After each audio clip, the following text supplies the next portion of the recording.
जब भी हम 1947 के पहले की बात करते हैं तो हम कहते हैं ब्रिटिशर्स ने हमें गुलाम बनाया था। बट ब्रिटिशर्स ने नहीं बल्कि हमें एक प्राइवेट कंपनी ने गुलाम बनाया था। तो चलिए जानते हैं कैसे एक छोटी सी प्राइवेट कंपनी ने हमें गुलाम बनाया था।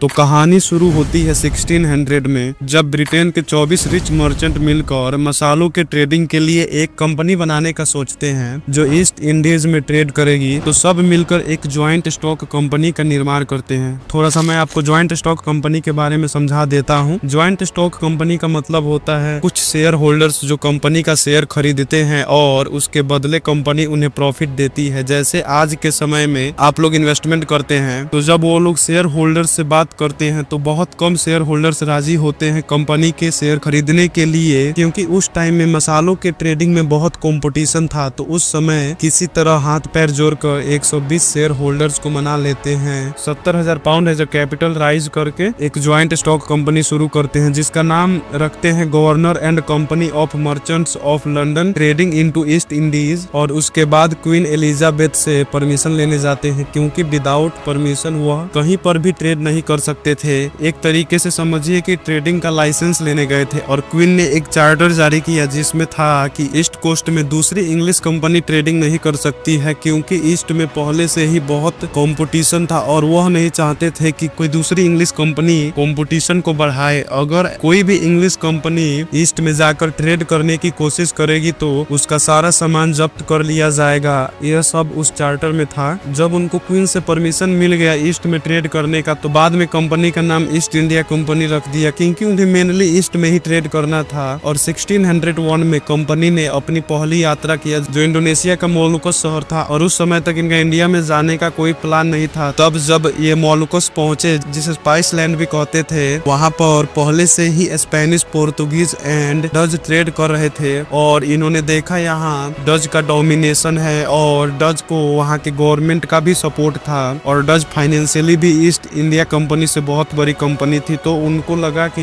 यहाँ पर हमारा दाल गलने वाला नहीं है और वो वापस चले आए। और उसी समय क्वीन एलिजाबेथ का डेथ हो गया और सेम डे पर इंग्लैंड के न्यू किंग बने जेम्स फर्स्ट। और ईस्ट इंडिया कंपनी दूसरी जगह देख रही थी ट्रेड करने के लिए, तब उनका नजर पड़ा इंडिया पर। कहानी में आगे बढ़ने से पहले थोड़ा सा इंडिया के बारे में जान लेते हैं कि इंडिया की हालत उस समय क्या थी। तो उस समय अधिकतर एरियाज में मुगल का शासन था। मुगल अपने पीक पर थे और उस समय के मुगल इंपीरियर जहांगीर थे। और इंडिया उस समय अकेले 25% मैन्युफैक्चरिंग पैदा करता था। और इंडिया की इकोनॉमी आज के समय पर अगर कंपेयर करें तो 21 ट्रिलियन के करीब था। और इंडिया एक इकोनॉमिक पावर हाउस था और रियल में भारत उस समय सोने का चिड़िया था। अगर पूरे यूरोप की इकोनॉमी को जोर दे तो भी इंडिया की इकोनॉमी के बराबर नहीं था, क्योंकि यूरोप उस वक्त बहुत गरीब था। और मुगल्स के कंट्रोल में जो एरिया था वह 12 सूबों में बटा हुआ था। सूबों मतलब प्रोविंस होता है, जिसको मुगल गवर्नर कंट्रोल करते थे और उन सभी एरियाज से टैक्स कलेक्ट करके मुगल इंपीरियर को देते थे। और उस समय मुगल्स भी काफी स्ट्रॉन्ग थे। तो कहानी पर वापस आते हैं। तो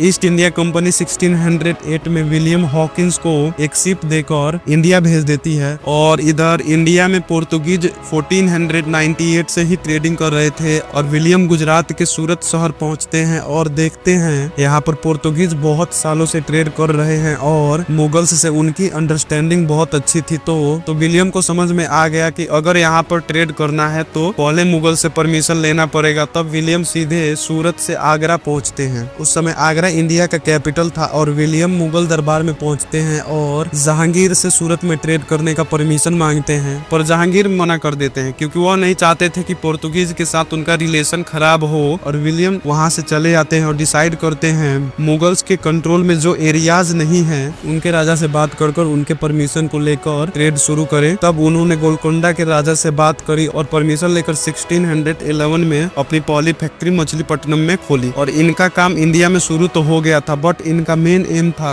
मुगल टेरिटरी में एंट्री करना। तब कंपनी के डायरेक्टर ब्रिटिश किंग जेम्स से मिले और किंग से कहते हैं कि हमारे बात करने से मुगल्स नहीं मान रहे हैं ट्रेड करने के लिए। अगर आप किसी रॉयल रिप्रेजेंटेटिव को भेजोगे तो शायद वह मान जाए। फिर जेम्स भी तैयार हो गए और 1615 में सर थॉमस रॉय को भेजा मुगल इंपीरियर से बात करने के लिए। तो थॉमस बहुत चालाक थे, उनको पता था कि मुगल्स इंपीरियर को कैसे कन्विंस करना है। तो वह बहुत सारे गिफ्ट के साथ मुगल सभा में पहुंचे और ईस्ट इंडिया कंपनी से होने वाले प्रॉफिट के बारे में बताने लगे। और उन्होंने कहा आपको कुछ नहीं करना है, आपको कंपनी इसके बदले में साल का पैसा देगी। और मुगल इंपीरियर को मनाने में काफी सफल रहे और मुगल इंपीरियर जहांगीर ने परमिशन दे दी और एक फरमान भी जारी किया जिसमें ईस्ट इंडिया कंपनी को लिमिटेड एरिया दिया गया ट्रेड करने के लिए, जिसके बदले में ईस्ट इंडिया कंपनी साल का पैसा देगी। तो उन्होंने सूरत में अपनी दूसरी फैक्ट्री खोली कुछ ट्रेडिंग राइट के साथ। अगले कुछ सालों में कंपनी को जहां जहां मौका मिला अपने ट्रेडिंग का वॉल्यूम को बहुत तेजी से बढ़ाया और जहां जहां पर अपनी फैक्ट्री खोली वहां पर अपनी पकड़ मजबूत करते गए। और जब यह सूरत वापस आए तब उन्होंने पोर्तुगीज के साथ वॉर शुरू किया जिसमें ईस्ट इंडिया कंपनी की जीत हुई और पोर्तुगीज का इन्फ्लुएंस बहुत कम हो गया और गोवा और मुंबई तक ही रह गए। और जब कैथरीन और उस समय के ब्रिटिश किंग चार्ल्स सेकंड का शादी हुआ तो पोर्तुगीज ने बॉम्बे दहेज में दे दिया और इस तरह से बॉम्बे में भी ईस्ट इंडिया कंपनी का पकड़ हो गया। और 1670 में ईस्ट इंडिया कंपनी के डायरेक्टर पहुंचे चार्ल्स सेकंड के पास और कहने लगे और प्रॉफिट बनाने के लिए हमारे पावर को बढ़ा दो। और ईस्ट इंडिया कंपनी सच में बहुत प्रॉफिट दे रही थी तो चार्ल्स सेकंड ने उनका पावर बढ़ा दिया। और पावर था कि कंपनी टेरिटरी ऑक्यूपाई कर सकती है, मॉन्यूमेंट कर सकते हैं, अपने आर्मी रख सकती है और अपना जुडिशियल सिस्टम बना सकते हैं। और कंपनी का नजर बंगाल पर था। उस समय बंगाल में आज का उड़ीसा, बंगाल, बिहार और बांग्लादेश आता था और वह एरिया पूरे दुनिया भर में सबसे प्रोस्पेरस एरिया में आता था और फसल काफी अच्छे पैदा होते थे। ढाका का टेक्सटाइल अपने उफान पर था। यही कारण था कि ईस्ट इंडिया कंपनी शुरू से ही बंगाल में ट्रेड करना चाहती थी। और उस समय बंगाल के गवर्नर थे शाइस्ता खान जो ईस्ट इंडिया कंपनी को उतना पसंद नहीं करते थे। तो कंपनी शाइस्ता खान को मनाने के लिए विलियम हेग्ड्स को भेजती है अपने बेहाफ पर। हेग्ड्स शाइस्ता खान से नेगोशिएट करते हैं और हेग्ड्स ने किसी तरह से शाइस्ता खान से परमिशन लेकर कुछ एग्रीमेंट साइन करके छोटे लेवल पर ट्रेड शुरू कर दिया। और ईयर 1681 में ईस्ट इंडिया कंपनी का नया डायरेक्टर बनता है जोसिया चाइल्ड और यह काफी अकड़ू किस्म का आदमी था और बंगाल में जो एग्रीमेंट हुआ था उस एग्रीमेंट को सही से फॉलो नहीं कर रहा था, जिससे बंगाल का जो गवर्नर था वो खुश नहीं था। तो उसने टैक्स को 2% से इंक्रीज करके 3.5% कर दिया और जोसिया चाइल्ड इस टैक्स को देने से मना कर देता है और बंगाल के गवर्नर को धमकी देता है कि आप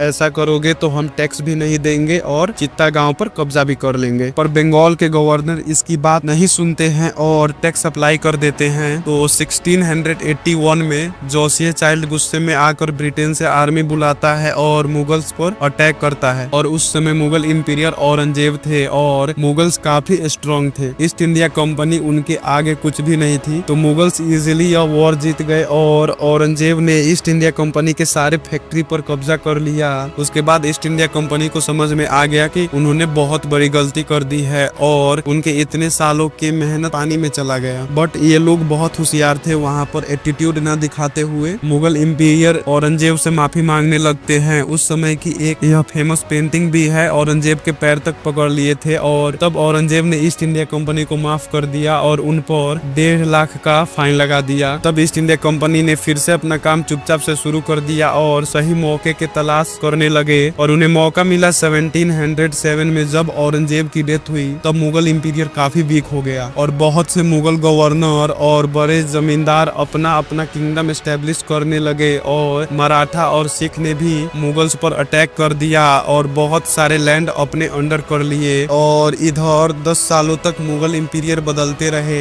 जितने भी मुगल गवर्नर थे उन्होंने टैक्स देना बंद कर दिया, बस बंगाल से ही टैक्स आता था। तो मुगल एम्पायर फाइनेंशियली भी वीक होने लगा और उसी समय फ्रांस भी एंट्री मारता है इंडियन सब कॉन्टिनेंट पर ट्रेड करने के लिए और फ्रांस बहुत तेजी से अपना इन्फ्लुएंस फैलाने लगता है इंडियन सब कॉन्टिनेंट पर। और ब्रिटेन और फ्रांस एक दूसरे के सबसे बड़े दुश्मन थे तो उन्होंने इंडियन सब कॉन्टिनेंट पर वॉर लड़ी 1746 से 1763 के बीच, जिसे क्रांतिक वॉर भी कहते हैं, जिसमें ईस्ट इंडिया कंपनी की जीत हुई। और इस हार से फ्रांस का इन्फ्लुएंस सिर्फ पौंडीचेरी में ही रह गया। इस समय के बीच इंडियन रूलर भी एक दूसरे से लड़ने में व्यस्त थे और इंडियन रूलर ब्रिटिश और फ्रांस की मदद ले रहे थे, पर उन्हें यह पता नहीं चला कि वह दूसरे पर डिपेंड हो रहे हैं। इस तरह से मुगल एम्पायर वीक होता गया और ईस्ट इंडिया कंपनी ने भी मुगल इंपीरियर्स पर प्रेशर बनाए रखा ताकि उन्हें ट्रेडिंग राइट मिले और टैक्स कट हो जाए बंगाल में। और 1770 में मुगल इंपीरियर बनते हैं फारूक सियार और एक फरमान जारी करते हैं कि ईस्ट इंडिया कंपनी को अब बंगाल के गवर्नर को टैक्स देने की जरूरत नहीं है, बस उन्हें केवल जो पैसे साल में देते हैं वही देंगे,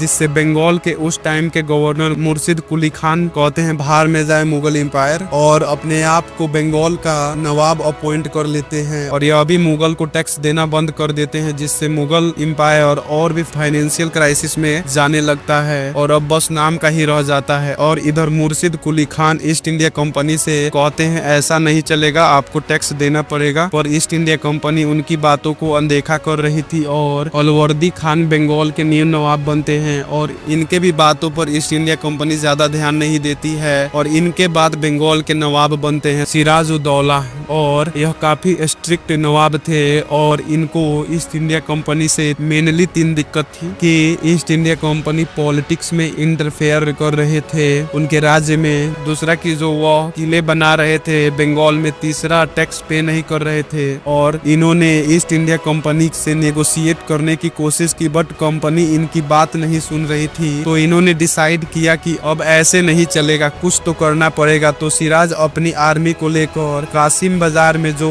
कंपनी की फैक्ट्री थी उस पर अटैक कर दिया और फैक्ट्री को कैप्चर कर लिया और उनके ऑफिशियल्स को लॉक कर दिया। और मेजॉरिटी ऑफिशियल्स की डेथ हो चुकी थी बिकॉज उनको बहुत ही छोटे रूम में लॉक किया था जिसमें लाइट भी नहीं थी। और कलकत्ता में स्थित सभी फैक्ट्रीज और फोर्ट को कैप्चर कर लिया। और जब यह न्यूज कंपनी के डायरेक्टर के पास पहुंची कि कलकत्ता उनके हाथ से जा चुका है, वह पूरी तरीके से सन्न रह गए बिकॉज ऐसा पहली बार था औरंगजेब के डेथ के बाद। तो उन्होंने डिसाइड किया सिराज से बदला लेने का। तब उन्होंने मद्रास से एक आर्मी भेजी जिसका कमांड रॉबर्ट क्लाइव कर रहे थे और यहाँ पर ईस्ट इंडिया कंपनी उस चीज का हेल्प लेने वाली थी जो उसने क्रांतिक वॉर में सीखा था। तो रॉबर्ट क्लाइव डिसाइड करते हैं नवाब के राइवल्स में जो है उनसे मदद लेने की। तो क्लाइव मिलते हैं जगत सेठ से, वह उस समय के सबसे अमीर परिवार में से एक थे बंगाल की और लोन देते थे। तो उन्हें डर था कि सिराज इन पर कहीं अटैक ना कर दे।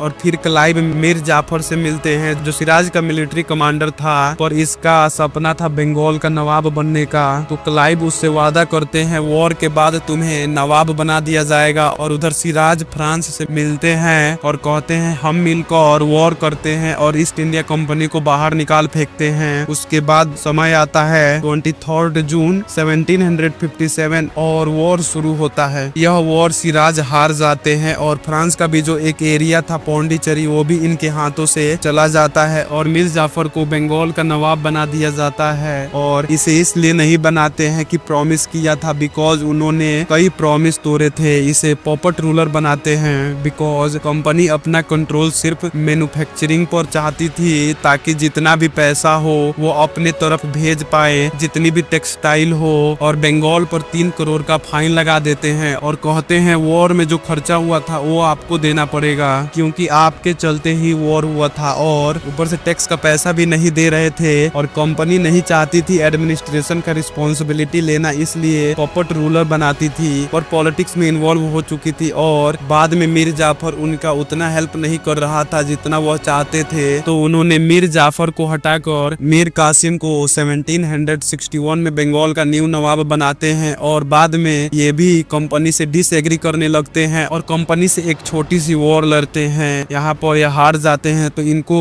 सत्ता से हटाकर फिर से मीर जाफर को लाते हैं और दूसरा मौका देते हैं। और इधर मीर कासिम रियलाइज करते हैं वह ईस्ट इंडिया कंपनी से अकेले नहीं जीत सकते। तब वह अवध के नवाब शुजा-उद-दौला और मुगल इंपीरियर शाह आलम सेकंड से मिलते हैं और अलायंस बनाते हैं ईस्ट इंडिया कंपनी को हराने के लिए और कंपनी से वॉर शुरू कर देते हैं जिसमें कंपनी की जीत होती है। इस वॉर को बैटल ऑफ बक्सर कहते हैं। और फिर कंपनी डिसाइड करती है पॉपट रूलर उतने काम के नहीं हैं, उतने लॉयल नहीं है, तो अब हमें नवाब बनना चाहिए। ट्रीटी ऑफ इलाहाबाद के अनुसार क्लाइव खुद को गवर्नर ऑफ बंगाल अपॉइंट करते हैं और शाह आलम सेकंड एक फरमान जारी करते हैं कि ईस्ट इंडिया कंपनी के पास दीवानी राइट है बंगाल में, जिसका मतलब जितना पैसा टैक्स से आएगा वह डायरेक्टली कंपनी के पास चला जाएगा। और officially East India Company Bengal की न्यू रूलर बन गई। और यहाँ पर नोटिस करने वाली बात यह है कि कंपनी ने मुगल्स की तरह वॉर नहीं लड़े अपने आप को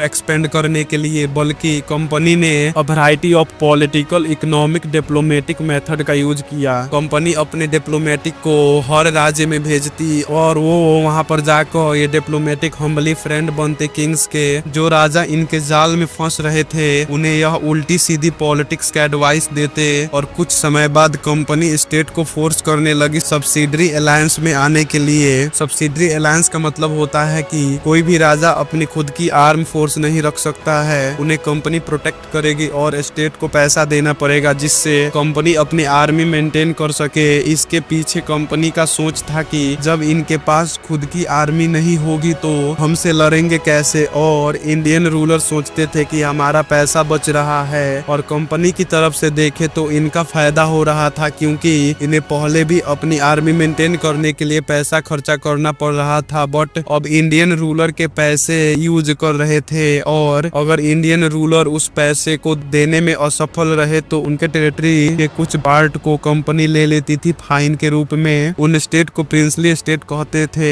और इस तरीके से ईस्ट इंडिया कंपनी ने जो पहला स्टेट कैप्चर किया वो हैदराबाद था 1798 में। और फिर एक और नया सिस्टम लाए, डॉक्ट्रिन ऑफ लैप्स, जिसे 1847 में इंट्रोड्यूस करा और 1848 में कंपनी के उस टाइम के गवर्नर लॉर्ड डलहौसी ने इसे बहुत बड़े पैमाने पर यूज किया। डॉक्ट्रिन ऑफ लैप्स का मतलब था अगर किसी इंडियन रूलर का डेथ हो जाता है और उसका कोई मेल सक्सेसर ना हो तो वह स्टेट कंपनी के अंदर चला जाएगा। ईस्ट इंडिया कंपनी के अंदर जाने वाला पहला स्टेट सतारा था जो 1848 में गया, 1850 में संभालपुर, 1852 में उदयपुर, 1853 में नागपुर, 1854 में झांसी, फाइनली 1856 में अवध पर भी कंट्रोल जमा लिया। इतनी बड़ी पॉपुलेशन को संभालना काफी मुश्किल था। कई राजाओं ने इतनी बड़ी पॉपुलेशन पर राज किया बट स्टेबल नहीं थे, तो कंपनी ने बहुत रिफॉर्म किया एडमिनिस्ट्रेशन में और अपने मुताबिक पैसे लूटे इंडिया से, जैसे केजीएफ में रॉकी लूटता है। इस तरीके से ऑलमोस्ट सभी एरियाज पर कंपनी कब्जा कर लेती है। और मराठास टेरिटरीज एंड मैसूर की कहानी काफी इंटरेस्टिंग है, तो उस पर अगले पार्ट में बात करेंगे। तब तक के लिए मिलते हैं ऐसे किसी इंपॉर्टेंट वीडियो में, तब तक के लिए बाय बाय।